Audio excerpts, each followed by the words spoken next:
Usai lawan Arab Saudi, timnas harus bersiap menghadapi tuan rumah Australia pada Maret 2025. Ragnar dan Hafner harus absen akibat sanksi kartu. Kemenangan perdana yang diraih timnas Indonesia atas Arab Saudi menempatkan skuad Garuda di peringkat 3 klasemen sementara Grup C kualifikasi Piala Dunia 2026 zona Asia, mengungguli Arab Saudi, Bahrain, dan Cina. Tak hanya klasemen sementara di kualifikasi Piala Dunia 2026, peringkat timnas di ranking FIFA juga naik 7 peringkat menjadi 125 dunia. Meski begitu, kemenangan timnas Indonesia membangkitkan semangat dan optimisme para pendukung untuk Indonesia bisa lolos ke Piala Dunia 2026. Semoga yang pertama sih masuk Piala Dunia. Ya mungkin untuk 2026 harus lolos sih. Soalnya kan ya sejarah baru kalau Indonesia masuk Piala Dunia. Bangga sih saya. Semangat buat timnas Indonesia. Semoga kedepannya semakin baik dan juga semoga lolos di kualifikasi Piala Dunia tahun 2026. Semoga di Piala Dunia timnas Indonesia melaju lebih baik sih. Sama ini kan udah ditunggu-tunggu ya dari dulu timnas masyarakat Indonesia tuh bakal pengen banget masuk Piala Dunia. Peluang timnas itu masih terbuka lebar ya, dan mereka tuh masih punya harapan bagus, apalagi Bahrain nanti akan main di Indonesia, ditambah lagi masih ada 3 pertandingan lagi, insya Allah kita bisa, bagus sih Indonesia. Tim Indonesia pasti bisa masuk Piala Dunia 2006 sampai ketemu di Amerika. Tantangan berikutnya akan dihadapi timnas pada 20 Maret 2025. Bertandang ke markas Australia, timnas harus menepikan 2 pemain andalan, Justin Hafner dan Ragnar Oratmangun, karena sanksi kartu. Ketua Umum PSSI Erick Thohir memberi sinyal akan menambah lagi pemain untuk timnas. Tambahan amunisi bagi skuad Garuda diharapkan mampu menambah kekuatan anak asuh Sinteyong. Menatap 4 laga terakhir, timnas Indonesia ditargetkan bisa meraih 6 poin untuk bisa lolos ke fase selanjutnya. Tim Liputan, Kompas TV.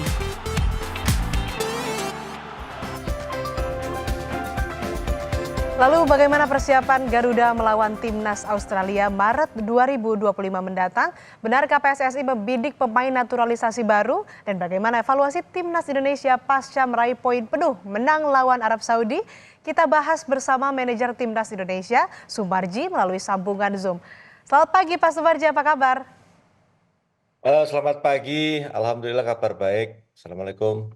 Waalaikumsalam. Pak, ini pertandingan timnas versus Arab kemarin. Apa saja evaluasinya? Evaluasi pertandingan terakhir kemarin Indonesia lawan Arab cukup ada beberapa ya, ada beberapa catatan yang harus kita sampaikan nanti ke para pemain. Dan catatan pertama berkaitan dengan soal pemain. Masih ada beberapa hal yang harus diperbaiki kaitannya dengan soal kekompakan, chemistry, dan juga tentu ada beberapa hal yang di lini pertahanan maupun di serang, sehingga dari catatan-catatan detail itu nanti ketika kami kumpul di bulan Maret itu sudah bisa kita evaluasi dan perbaiki. Kemarin sebenarnya sudah sedikit kita sampaikan, tetapi karena situasi euforia kita merayakan kemenangan walaupun sebentar, tetapi kan waktunya mepet dikarenakan selesai pertandingan, anak-anak sebagian besar juga langsung kembali ke klub masing-masing, sehingga tidak sampai kita bisa berbicara banyak berkaitan dengan evaluasi. Tetapi catatan-catatan itu semua sudah ada, dan ketika nanti kita ketemu hari pertama langsung kita akan evaluasi itu.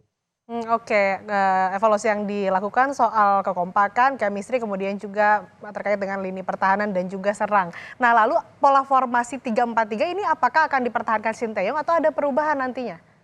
Nah, kalau kaitannya dengan formasi itu pasti akan mendasari dari hasil tim analis yang ada. Ya, sekali lagi tim analis ini pasti akan bekerja ekstra keras karena kan yang akan kita hadapi berikutnya adalah Australia, ya, dan ini tentu sesuatu hal yang harus kita betul-betul lakukan dengan detail sekali, dikarenakan ya kita tahu bahwa Australia juga dalam posisi tim yang sangat kuat, dan tentu kita juga harus mempersiapkan itu dengan sebaik-baiknya. Artinya kaitannya dengan formasi pasti nanti akan menentukan dari tim analis yang saat sekarang ini terus bekerja dan setelah itu nanti akan kita pastikan pakai formasi apa. Seperti itu. Oke, 2 pemain ini absen karena sanksi kartu. Benar nggak sih PSSI akan bidik pemain baru? Striker oleh Romeni ini sudah pasti belum? Ya, jadi sebenarnya begini, ya di sepak bola itu pasti ada sesuatu hal yang ketika kita bermain kena kartu, baik itu kuning, merah, akumulasi dan lain sebagainya. Nah itu kan tentu harus sudah ada opsi-opsi yang harus kita siapkan. Contoh seperti Justin kena kartu, nah nanti kita juga harus berupaya, terus ada Mas Hilgers, terus bagaimana dengan Ragnar. Nah, kan kebetulan juga tadi disampaikan ada Pak Ketua Umum sudah mengupayakan dan tentu berkaitan dengan soal striker baru oleh ini masih dalam proses sekarang dan yang pasti Pak Ketua Umum sudah mempersiapkan itu semua. Tentu juga ini kan harus ada kerjasama yang baik dan selama ini sudah bekerja sama dengan baik antara federasi dan pemerintah DPR sehingga proses itu bisa berjalan sesuai dengan timeline yang ada dan nanti di bulan Maret bisa bergabung bermain memperkuat timnas sehingga posisi timnas akan semakin kuat, akan semakin solid dan pastinya akan bisa berprestasi. Publik juga masih bertanya-tanya nih Pak Sumarji soal Eliano Reinders, tapi dipastikan ia tidak akan bermain lawan Saudi. Ini murni karena taktik atau seperti apa? Oh, kalau itu pure murni taktik ya, karena kan semua itu ada strategi yang harus dijalankan. Karena kemarin sebenarnya sih ada opsi-opsi dari Coach Shin mau mainkan Eliano dan sebagainya. Tapi kan kembali lagi semua itu kan ada strategi yang harus dijalankan dan kita harus menang gitu. Sehingga tidak bisa juga dalam game plan itu memaksakan seseorang untuk bermain ketika game plan itu tidak sesuai dengan strategi yang akan dimainkan. Seperti itu. Oke, selanjutnya masih ada 4 pertandingan sisa. Pertama lawan Australia, Bahrain, Tiongkok, dan juga Jepang. Kalau mau aman semuanya harus dimenangkan timnas Indonesia. Tapi kalau mau realistis, bagaimana? Sudah ada hitung-hitungan soal itu? Oh pasti, sudah lah Mbak. Jadi begini, yang pertama, ketika kita melawan Australia, tadi di awal saya sampaikan, kita harus betul-betul kerja keras. Semuanya harus kerja keras nih. Tim analis sampai saat sini, tim analis, tim kepelatihan, di bawah asuhan Coach Shin, semuanya udah bekerja keras nih saat ini. Karena ya itu tadi, mereka harus betul-betul mempersiapkan itu dengan baik ya. Nah, terus selanjutnya nanti para pemain juga begitu, juga harus sangat bekerja keras. Karena gini, hitung-hitungan kita itu ketika kita melawan Australia, kita harus mendapatkan poin. Tidak boleh nggak mendapatkan poin. Hitung-hitungannya kita mendapatkan poin lawan Australia, selanjutnya kita home ya, home.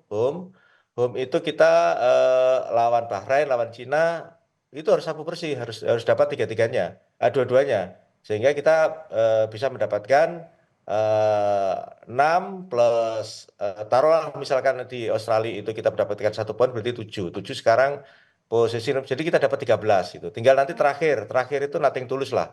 Kita tahu bahwa Jepang itu tim yang sangat superior, sangat kuat dan ya di grup ini yang akan sangat sulit lah dikalahkan.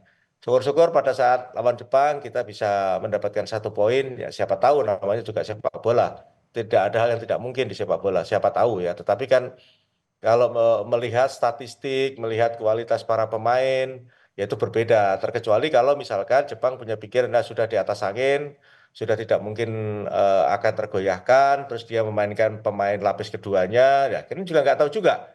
Kan semuanya itu sepak bola itu kan tidak ada hal yang tidak mungkin, semua serba mungkin. Kita juga nggak tahu, masih lama soalnya. Artinya kita juga tidak boleh berandai-andai, yang pasti saat sekarang ini kita harus mempersiapkan dari game ke game, ya dari Australia, lantas Bahrain, Cina, dan terakhir Jepang. Itu harus betul-betul super ekstra kerja keras dan super ekstra cermat, teliti, dan semuanya harus ini membangun kerjasama yang baik, baik dari federasinya, baik dari timnya, semuanya harus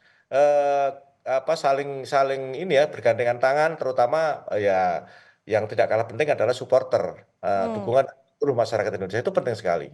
Oke, terakhir Pak, lawan Australia nanti sudah ada calon kuat pengganti Hapner nggak? Sudah ada namanya belum? Siapa jadinya? Ya kalau Hapner satu-satunya yang bisa kita manfaatkan nanti kita kan tetap kita panggil Mas Hilgers kita panggil ataupun kalau enggak kan biasanya posisi itu bisa nanti di belakang bisa Verdong bisa taruh di belakang sehingga sebenarnya sih opsi itu tidak terlalu mengkhawatirkan di kita karena pertahanan kita itu cukup kuat ya cukup kuat sekali ya saya kira opsi-opsi nanti akan ada ketika sudah mendekati. Oke, kita dukung terus Timnas Indonesia di pertandingan-pertandingan yang akan datang. Terima kasih manajer Timnas Indonesia Pak Sumarji telah bergabung bersama kami di Sapa Indonesia Pagi.